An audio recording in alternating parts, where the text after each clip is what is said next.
Hadu-hadu, 3 sangkap lang makapagluto ka na ng puto in just 5 minutes using microwave.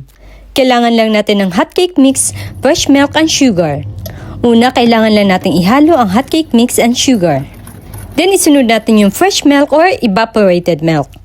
Haluin lang natin ng maigi hanggang maging smooth yung mixture.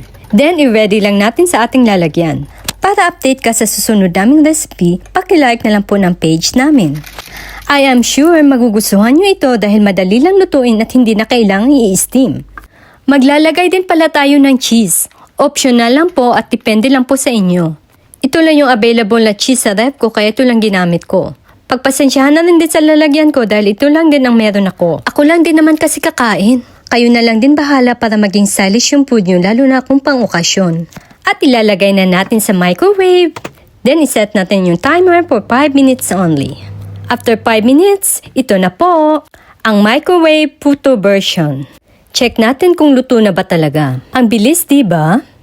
Very floppy siya, ha? Mukhang masarap. Ayan. Check natin if masarap nga ba talaga.